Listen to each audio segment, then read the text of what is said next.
오늘 우리에게 주시는 하나님의 말씀은 두 군데입니다. 먼저 히브리서 10장 24절 말씀을 보겠습니다.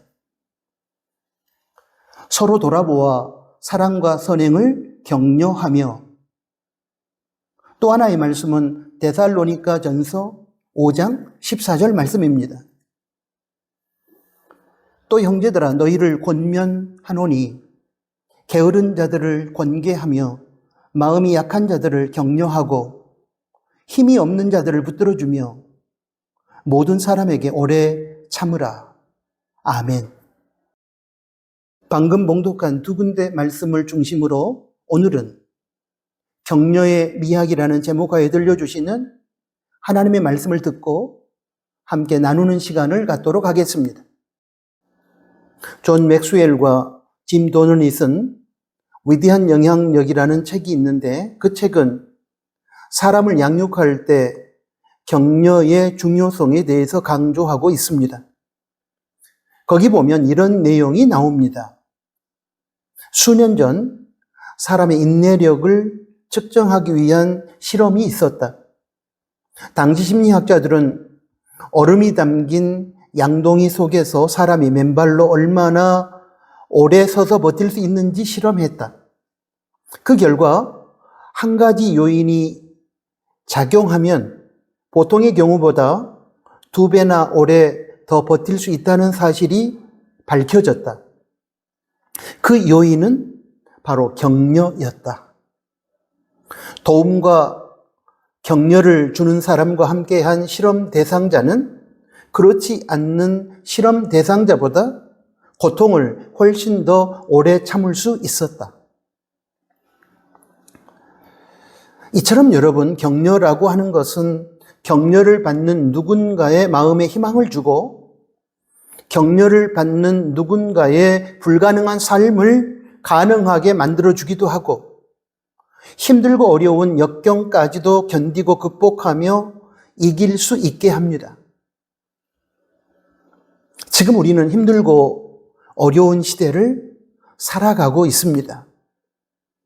그리고 그런 시대 상황 속에서 아파하고 낙심하고 절망하는 이웃들이 가정과 교회, 그리고 우리가 속한 공동체 안에 참으로 많습니다.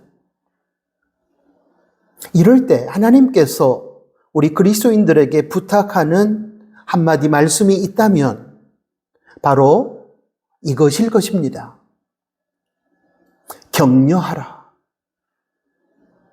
제가 제 임의로 그냥 하는 말이 아니라 성경 말씀에 근거하여 드리는 말씀입니다.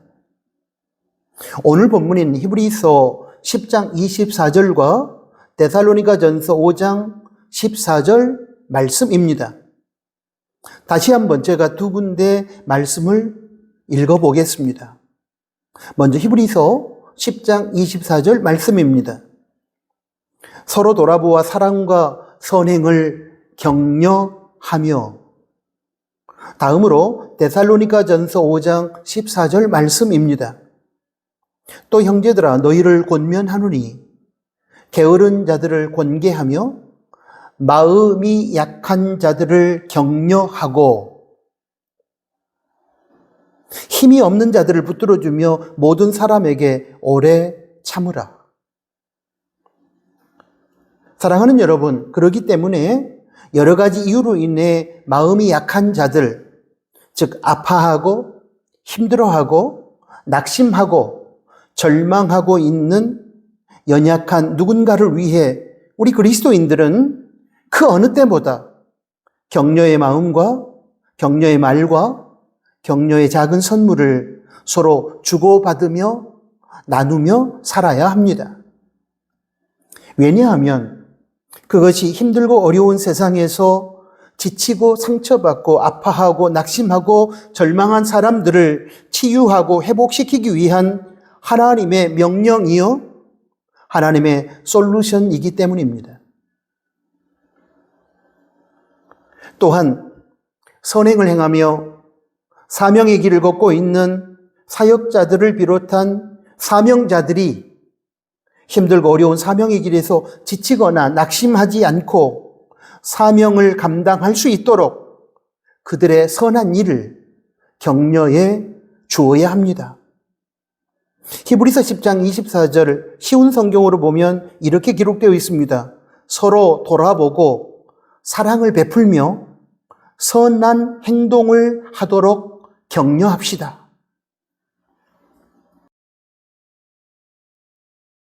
사랑하는 나누는 가족 여러분, 진심을 담은 격려의 힘은 실로 위대합니다.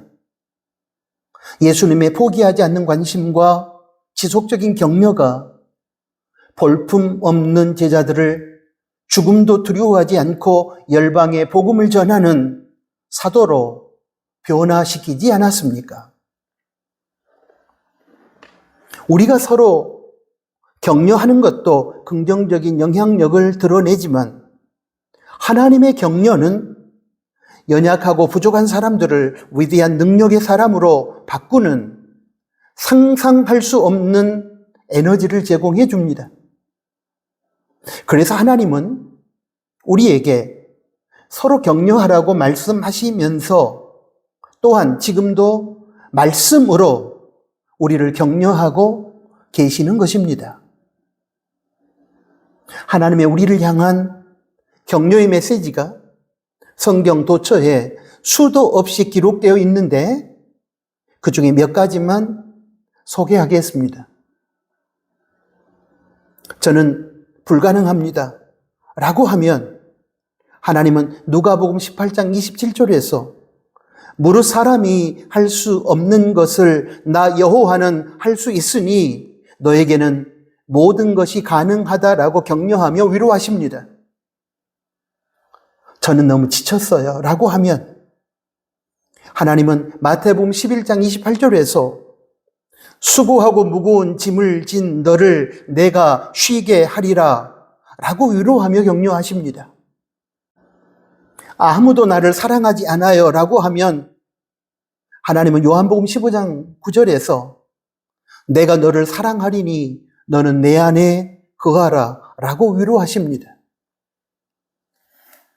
더 이상 못해요 라고 하면 하나님은 고린도후서 12장 9절에서 나의 은혜가 너에게 족하니 너는 나의 능력으로 온전하여 지리라 라고 격려하십니다. 앞이 캄캄해요 라고 하면 하나님은 잠언 3장 5절부터 6절까지 말씀해서 내가 너의 길을 인도하리라 라고 격려하십니다. 지금 제가 처한 상황과 저의 현실은 아무런 가치가 없어요 라고 하면 하나님은 로마서 8장 28절에서 아니야. 지금 네가 처한 상황과 현실은 마침내 합력하여 선을 이루는 가치가 있단다 라고 위로하며 격려해 주십니다. 저는 제 자신을 용서할 수 없어요 라고 하면 하나님은 로마서 8장 1절과 요한일서 1장 9절의 말씀에서 그런 생각하지 말거라. 나는 너를 정죄하지 않는단다. 네가 회개하면 나는 너를 항상 용서한단다. 라고 격려하며 위로해 주십니다. 너무 힘들어서 헤쳐나갈 수 없어요 라고 하면 하나님은 빌립보서 4장 19절에서 너의 모든 필요한 것을 내가 채워주마 라고 격려하십니다.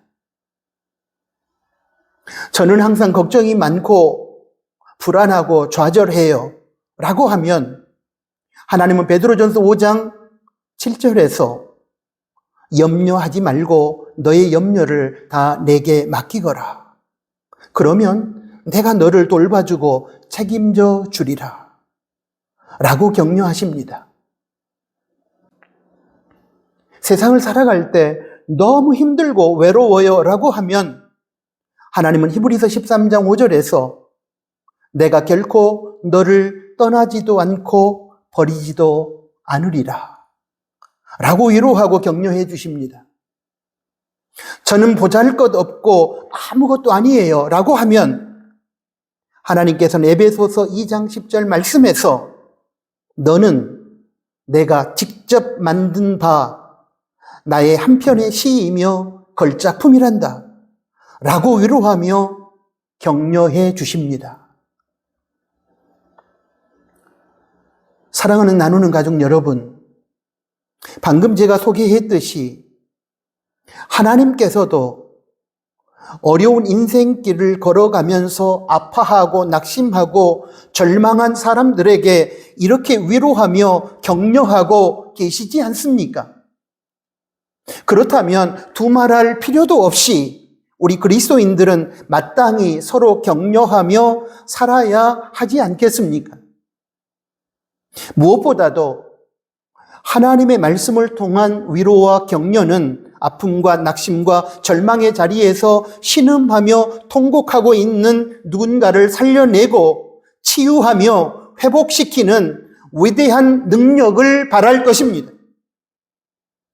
그러므로 세상에 존재하는 다양한 종류의 말과 태도와 행위로 위로하며 격려할 수도 있겠지만 무엇보다도 하나님의 마음과 하나님의 말씀과 하나님의 선하심으로 위로하시고 격려하시기 바랍니다.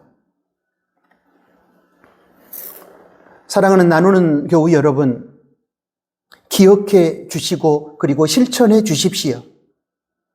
우리는 격려자가 되어야 합니다.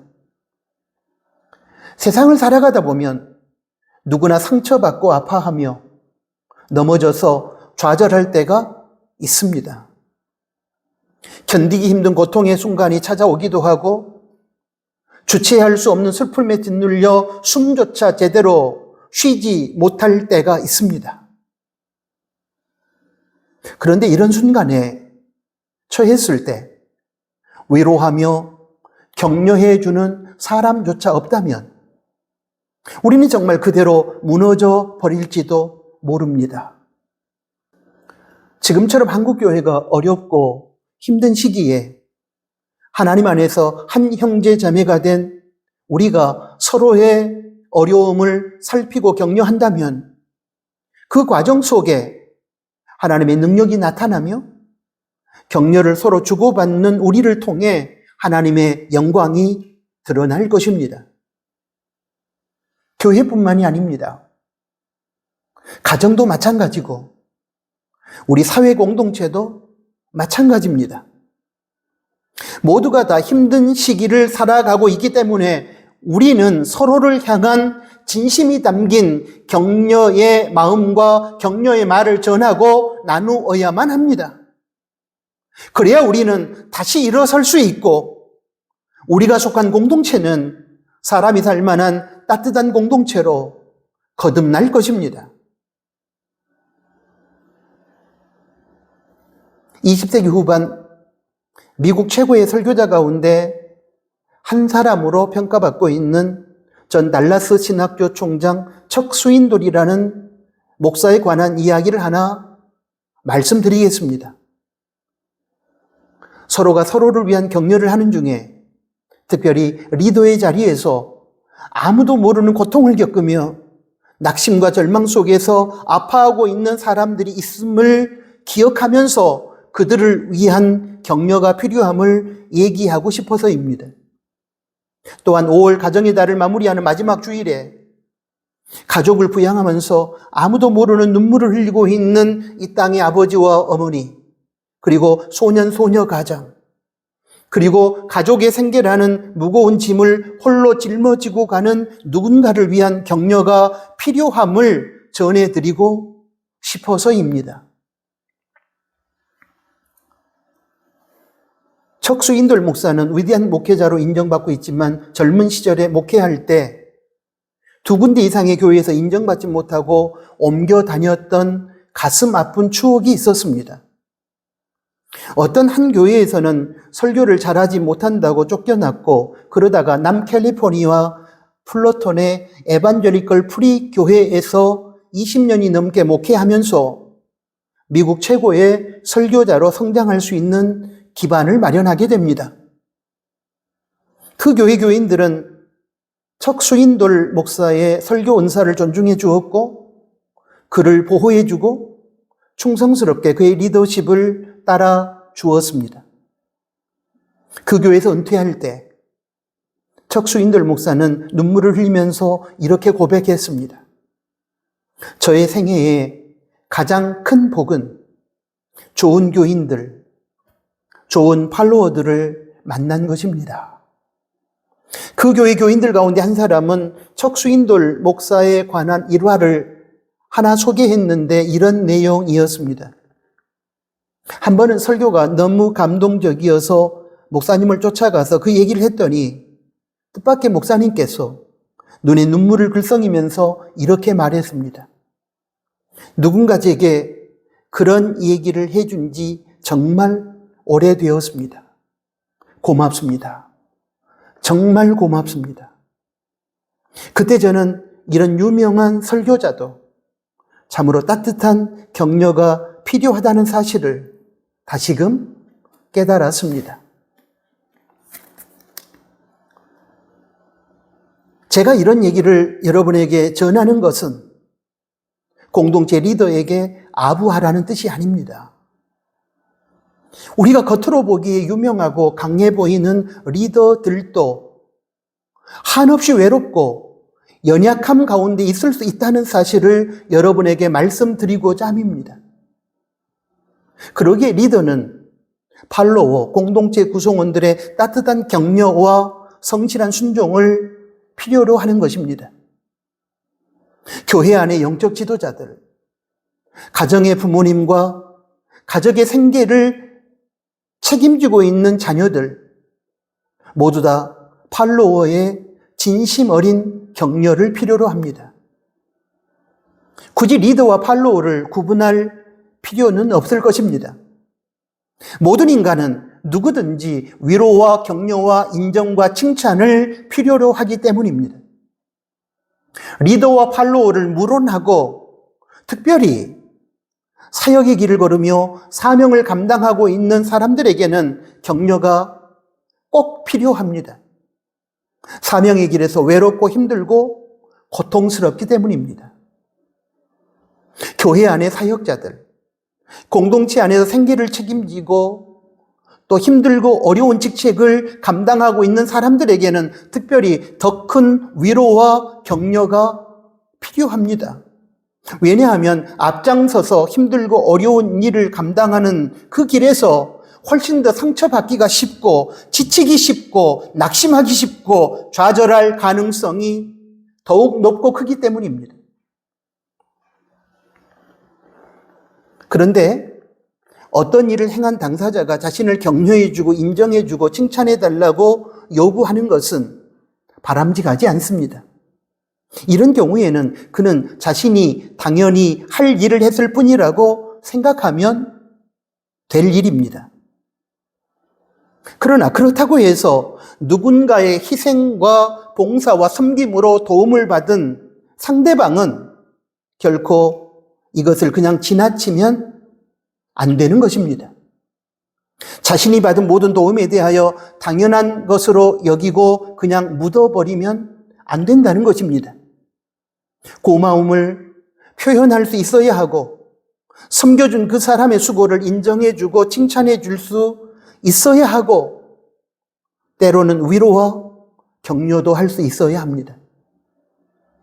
무슨 말이냐면 도움을 준 사람은 위로와 격려와 칭찬 등의 대가를 기대하지 않아야 하고 대신 도움을 받은 사람은 감사와 격려와 칭찬 등의 표현을 아끼지 말아야 한다는 뜻입니다. 부부지간에, 부모와 자녀 간에, 가족, 상호 간에, 교사와 학생 사이에, 목회자와 교우들 간에, 나눔지기와 나눔원들 사이에, 교우 서로 간에 서로를 위로하고 격려하고 인정해주고 칭찬해주는 따뜻하고 아름다운 마음과 말의 표현들이 회복되어야 할 것입니다. 저는 그렇게 하는 것이 무너져가는 공동체를 살리는 길 중에 하나라고 생각합니다.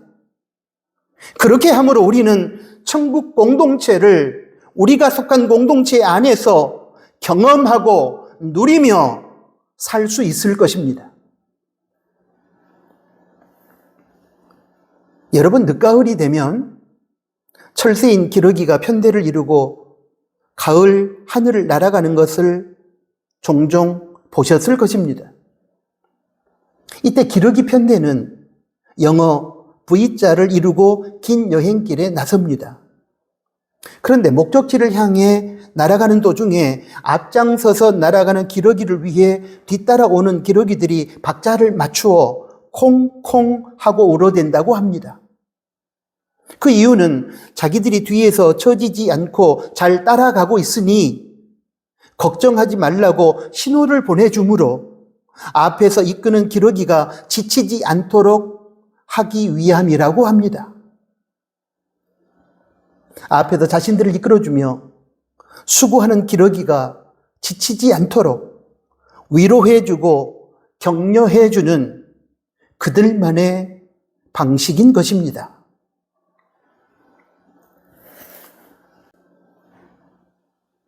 참으로 지혜로운 그들의 방식에서 부끄러움을 느끼는 것은 우리가 공동체 안에서 살아갈 때에 서로 간에 위로와 격려와 인정과 칭찬을 하기보다는 상대편을 무시하고 깎아내리고 상처 주고 비난하고 정죄하는 경우가 많기 때문일 것입니다.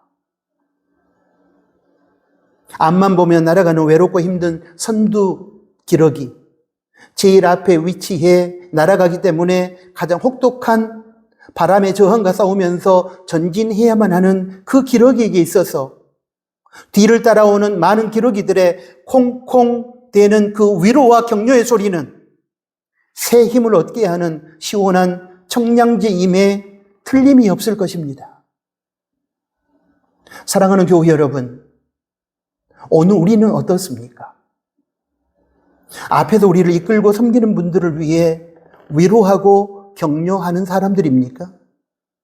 아니면 반대로 비난하고 정죄하며 깎아내림으로 길을 죽이는 사람들입니까?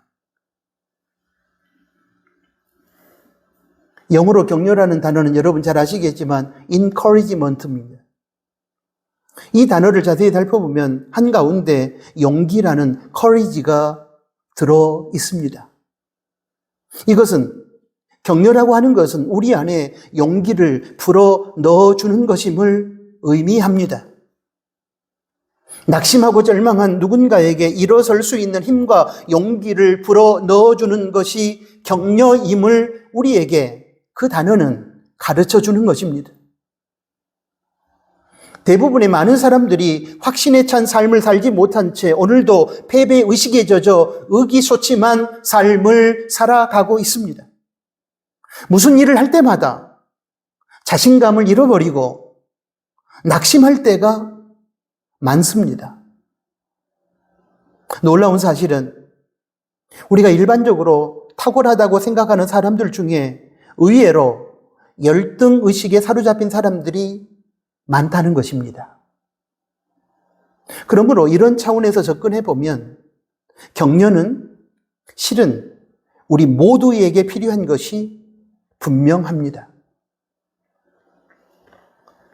미국의 역대 대통령 중에 가장 많은 존경을 받고 있는 한 인물을 꼽으라면 아마 에이브러함 링컨일 것입니다. 그런데 그는 항상 그의 가슴에 한 어린 소녀가 보내준 격려의 글을 담고 다녔다고 합니다. 위대한 대통령에게도 격려가 필요했던 것입니다. 조지 애덤스라는 사람은 이렇게 말했습니다. 격려는 영혼의 산소다.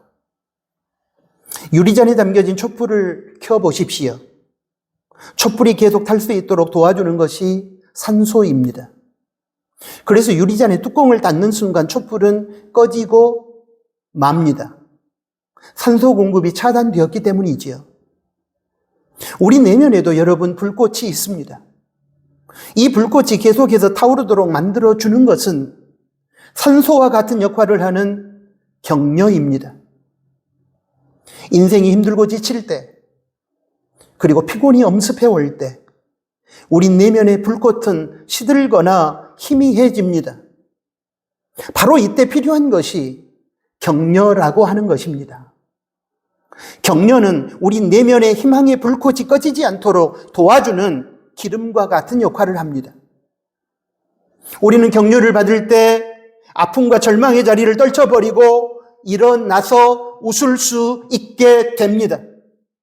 그리고 희망의 세상을 향하여 다시 도전할 수 있는 힘을 얻게 됩니다. 이것이 바로 격려의 미학입니다. 격려가 필요 없는 사람은 이 세상에 아무도 존재하지 않습니다. 인간은 자존하는 존재가 아니라 하나님을 비롯하여 외부로부터의 공급이 없이는 스스로 자존할 수 없기 때문입니다. 우리는 날마다 매 순간 하나님을 비롯하여 외부로부터 공급을 받아야만 생존할 수 있습니다. 날마다 음식을 공급받고 물을 공급받고 매 순간 산소를 공급받아야 합니다. 빛을 공급받아야 합니다. 우리 마음에는 사랑이라는 양식을, 영혼에는 영적인 양식인 말씀을 공급받아야만 합니다. 공급을 받는 양이 많아질수록 더욱 풍성해지고 윤택해집니다. 공급을 받는 양이 많아지면 저장이 가능해지고 그때 우리는 저장된 양에 따라 다른 사람과 함께 나눌 수 있게 됩니다. 여러분, 격려도 마찬가지입니다. 우리는 하나님을 비롯하여 외부의 누군가로부터 격려를 받아야만 힘들고 어려운 세상을 이기고 당당하게 살아갈 수 있습니다. 그리고 우리가 받은 그 격려를 우리처럼 아파하고 힘들어하고 낙심하고 절망하고 있는 이웃 누군가에게 나눌 수 있습니다. 그렇기 때문에 하나님께서는 수많은 말씀을 통하여 우리를 격려하셨고 또한 너희들이 서로 격려하라고 말씀하신 것이 아니겠습니까?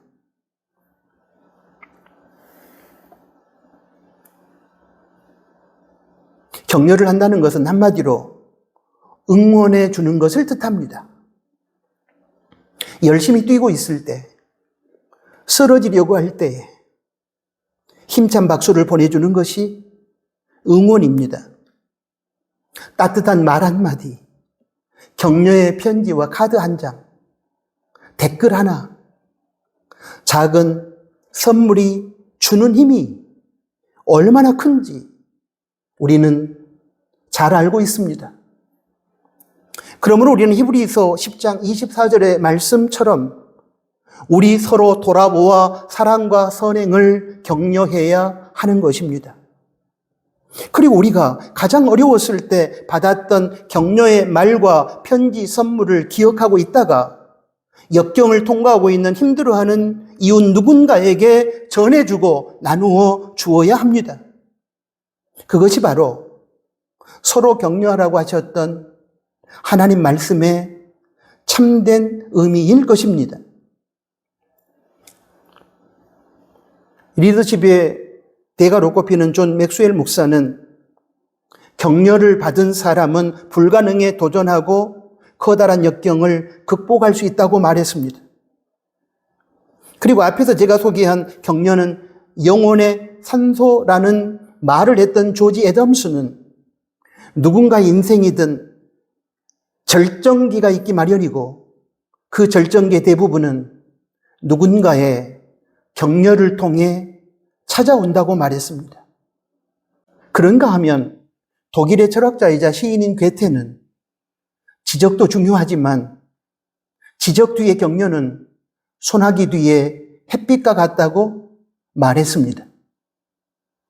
격려의 중요성을 가장 잘 표현해 준 사람 중에 하나는 윌리엄 워드인데 그는 또 이렇게 말했습니다. 나는 아첨하는 사람을 믿지 않는다. 비판하는 사람도 좋아하지 않는다. 무시하는 사람은 용서하지 않는다. 그러나 격려해 주는 사람은 절대 잊지 않는다. 사랑하는 나누는 가족 여러분, 힘들고 어려운 인생길을 걸어가면서 이렇게 지금까지 말씀드린 대로 절대적으로 우리의 힘든 인생길에 필요한 이 격려를 함에 있어서 우리가 그동안 너무나 무심하고 소홀하지 않았었는지 반문해 봅니다. 하나님께서도 친히 우리를 격려하시고 또한 우리 서로 간에 격려하라고 말씀하셨음에도 불구하고 우리는 서로 격려하는 대신에 무시하고 비난하고 정죄하면서 아픈 상처에 소금을 뿌리는 말과 행동을 하며 희망의 불씨를 꺼버리는 절망의 말을 내뱉진 않았는지 오늘은 반성해 봅니다. 여러분, 복잡하게 생각할 필요 전혀 없습니다. 오늘부터 서로 격려하고 살아가면 될 일입니다. 이때 딱 두 가지만 기억해 주십시오. 이 두 가지 때문에 격려는 미학임이 확실합니다. 인간이 바랄 수 있는 아름다운 덕목임에 분명합니다. 먼저 하나는 격려라고 하는 것은 하나님의 절절한 부탁이며 준엄한 명령이라는 사실입니다. 다른 하나는 서로의 격려를 통해 우리는 상처가 회복되고 낙심과 절망의 마음을 떨쳐버리고 일어설 수 있는 용기를 갖게 된다는 사실입니다. 격려는 사람을 살게 하는 힘이요 에너지라는 사실입니다. 그러므로 사랑하는 나누는 가족 여러분, 이제부터는 서로 격려하고 살아가십시오. 주님의 이름으로 부탁합니다. 하나님 아버지, 감사합니다. 오늘 주신 말씀을 통해서 힘들고 어려운 시대를 살아가며 낙심하며 절망하며 아파하는 저희들에게 귀한 위로와 격려의 말씀을 들려주셔서 감사합니다. 하나님의 위로와 격려의 메시지를 붙들고 슬픔과 좌절과 낙심과 절망의 자리를 떨쳐버리고 일어서서 희망의 세계를 향하여 나아가는 저희들이 되게 하여 주십시오. 또한 상대편에 대해서 누군가에게 비난을 퍼붓고 정죄하며 상처에 소금을 끼얹는 절망의 말을 했던 우리의 지난 삶을 용서해 주시고 이제부터는 하나님처럼 좌절하고 낙심하고 아파하는 누군가에게 위로와 격려의 매를 해줄 수 있는 저희 성도들이 되게 하여 주십시오. 위로하며 격려하며 서로 주고받는 가운데 좌절과 낙심의 자리를 떨쳐버리고 희망의 세계를 향하여 나아가는 저희들이 되게 하시고 그러므로 인하여 하나님께 영광을 돌리고 아름다운 천국의 공동체를 만들어가는 저희 나누는 가족들이 되게 하여 주십시오. 오늘은 우리 곁에 가장 가까이 있는 사람들에게 아버지 하나님 위로와 격려의 말을 나누며 격려의 편지를 보내며 격려의 댓글을 보내며 격려의 마음을 전하며 격려의 작은 선물을 나누는 복되고 아름다운 날이 되게 하여 주십시오. 예수 그리스도의 이름으로 기도합니다. 아멘.